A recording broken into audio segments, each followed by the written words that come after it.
बोलिए नारायण भगवान की जय। बोलिए मेरे बांके बिहारी लाल की जय।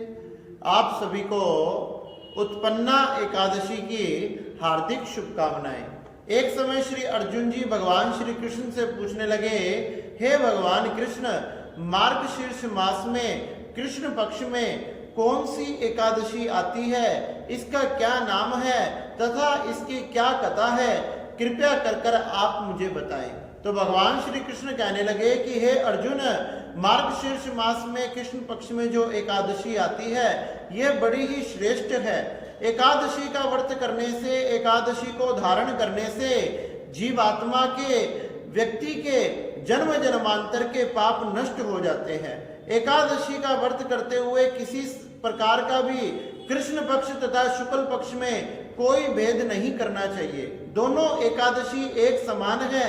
सभी वैष्णवों को चाहिए कि एकादशी का व्रत जरूर धारण करें। एकादशी के दिन किसी भी प्रकार से अन्न को ग्रहण नहीं किया जाता।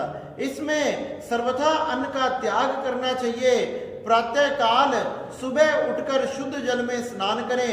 स्वच्छ वस्त्रों को धारण कर नित्य क्रिया करते हुए भगवान के समक्ष जाकर भगवान श्री सूर्य नारायण को, नारायण भगवान को अर्घ समर्पित करना चाहिए। भगवान के सन्मुख बैठकर भगवान का पंचामृत से अभिषेक करें। भगवान को सुंदर वस्त्र पहनाकर, आभूषण पहनाकर, सुंदर पुष्पों से, फूलों से भगवान का श्रृंगार करें। भगवान के सन्मुख बैठकर भगवान के व्रत का संकल्प को धारण करें कि आज मैं मार्गशीर्ष मास के कृष्ण पक्ष की एकादशी के व्रत को धारण करने जा रहा हूं। हे परमपिता परमात्मा, आप मुझे इतनी सामर्थ्य तथा शक्ति देना कि आपकी कृपा से मैं इस व्रत को पूर्ण कर पाऊं। इस प्रकार से भगवान के सन्मुख बैठकर भगवान के व्रत का संकल्प करना चाहिए। भगवान की अनेक प्रकार से पूजन तथा फल आदि को समर्पित करना चाहिए। सुंदर नवेद आदि से भगवान का भोग लगाना चाहिए। इसलिए एकादशी का व्रत करने वाले व्यक्ति को कभी भी नरक की यात्रा करनी नहीं पड़ती। कहने लगे भगवान कृष्ण की, हे अर्जुन, जो केवल एकादशी के व्रत को धारण करता है उसको 1000 गोदान के फल का प्राप्ति होती है। इसलिए जो फल 1000 गौदान करने से भी नहीं प्राप्त होता, जो फल 1000 अश्वमेघ यज्ञ के फल से भी प्राप्त नहीं होता, जो फल 100 राजसूय यज्ञ के फल से भी प्राप्त नहीं होता, वही फल एकादशी के व्रत धारण करने से प्राप्त होता है। इसलिए मनुष्यों ने एकादशी को जरूर धारण करना चाहिए। एकादशी के व्रत धारण करने वाले व्यक्ति को किसी भी प्रकार से किसी की भी निंदा, चुगली आदि नहीं करना चाहिए। अपने इंद्रियों को वश में रखे, किसी प्रकार से क्रोध ना करें, लोभ ना करें, लालच ना करें, ईर्ष्या ना करें। अपने मन में नियंत्रण रखना चाहिए तथा किसी भी व्यक्ति का जो दुराचारी है, दुष्ट आत्मा है, पाप आत्मा है, दूसरों की निंदा, चुगली आदि करने वाला है, ऐसे व्यक्तियों के दर्शन नहीं करने चाहिए। क्योंकि ऐसे व्यक्तियों के दर्शन करने से भी उसके पुण्य क्षीण होते हैं और उसे पाप लग जाता है। इसलिए अगर गलती से भी ऐसे व्यक्तियों के दर्शन हो जाए तो जाकर भगवान सूर्य के, भगवान नारायण के दर्शन करने चाहिए। उनको नमस्कार, प्रणाम आदि करना चाहिए। इस प्रकार से श्री अर्जुन जी महाराज पूछने लगे कि हे भगवान कृष्ण, मार्गशीर्ष मास में आने वाली एकादशी का क्या नाम है, कृपया कर आप मुझे ये बताएं। तो भगवान श्री कृष्ण अर्जुन से कहने लगे कि एक समय की बात है, सतयुग में जब भगवान की आज्ञा से श्री ब्रह्मा जी सृष्टि कर रहे थे, तो ब्रह्मा जी जब सृष्टि कर रहे थे तो ब्रह्मा जी के तेज से, अंश से एक नाड़ी जंग नाम का एक दैत्य प्रकट हुआ। जब एक दैत्य प्रकट हुआ तो उन्हीं के पुत्र का नाम था मुर। वो मुर नाम का जो उनका पुत्र था वो अत्यंत बलवान था, अत्यंत शक्तिशाली था तथा उसने क्या किया, अपनी राजधानी चंद्रावती को बनाया। सभी देवताओं पर आक्रमण किया। सभी देवताओं पर आक्रमण कर सभी देवताओं के अधिकार को अपने अपने अधिकार में स्थापित कर लिया। उनके अधिकारों को छीन लिया। भगवान सूर्य के, भगवान चंद्रमा के, जल देवता, वरुण देवता, पवन देवता, इन सब के अधिकारों को छीनकर अपना राज उनके ऊपर स्थापित कर लिया। अरे वह स्वयं ही भगवान सूर्य बनकर समस्त ब्रह्मांड को प्रकाश देने लगे, चंद्रमा बनकर अपनी कलाओं को चारों तरफ बिखेरने लगे।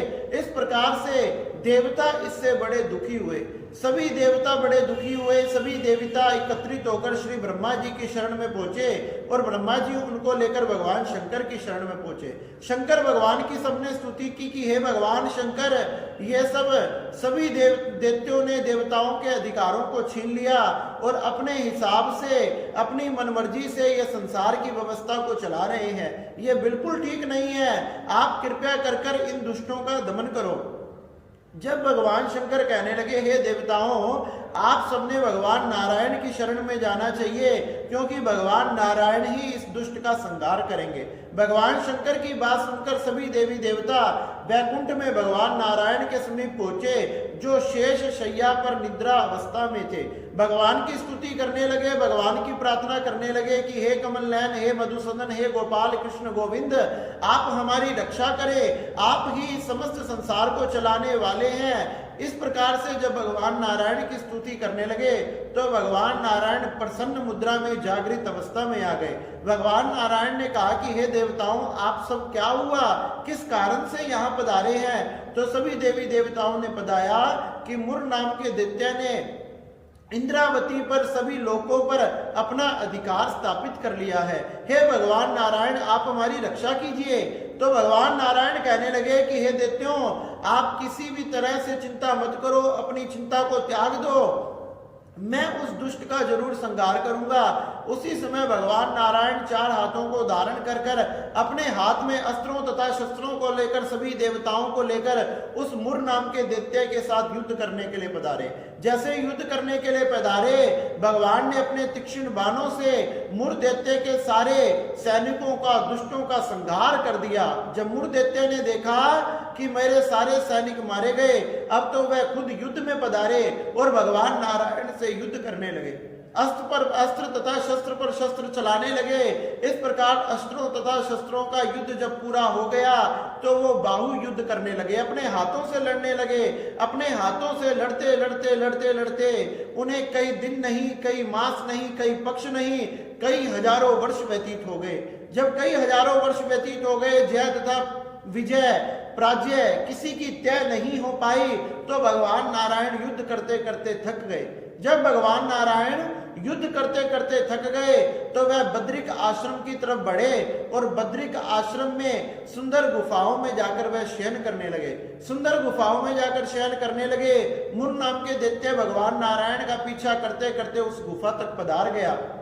उस गुफा में जैसे ही प्रवेश किया, भगवान नारायण को सोते हुए देखा तो मुर दैत्य ने सोचा यही सही समय है भगवान नारायण का, इसी समय मैंने इनका संहार कर देना चाहिए और भगवान नारायण ही नहीं रहेंगे तो सभी देवी देवता क्या करेंगे। इसी बात को मन में धारण कर कर उस दुष्ट ने जैसे ही भगवान नारायण पर प्रहार करना चाहा, उसी समय एक तेज प्रकट हो गया, एक चमकती हुई बिजली प्रकट हो गई और भगवान नारायण में से निकलकर एक सुंदर कन्या प्रकट हो गई। देखते ही देखते उसने उस दुष्ट को ललकार लिया और ललकारते ही वह दुष्ट भी उस कन्या के साथ युद्ध करने लगा। युद्ध करते करते करते करते दोनों का युद्ध हुआ तथा शक्तियों के प्रहार के बाद उस कन्या ने एक तेज शक्ति को मारा, जिस शक्ति से उस दुष्ट का गला धड़ से कट गया। गला तथा धड़ आपस में एक दूसरे से कटकर जमीन पर गिर पड़े और सभी देवी देवता ये सब देखकर हैरान रह गए। जब सभी देवी देवता हैरान रह गए, भगवान नारायण की उस कन्या की जय जयकार करने लगे तो भगवान नारायण भी अपनी निद्रा से उठ गए। भगवान नारायण अपनी जागृत अवस्था में आए। जागृत अवस्था में आकर देखने लगे कि इस दुष्ट को किसने मारा। तो वो कन्या कहने लगी, हे भगवान नारायण, आपकी कृपा से, आपके आशीर्वाद से मैंने ही इसे मारा है। भगवान नारायण कहने लगे कि तुम कौन हो।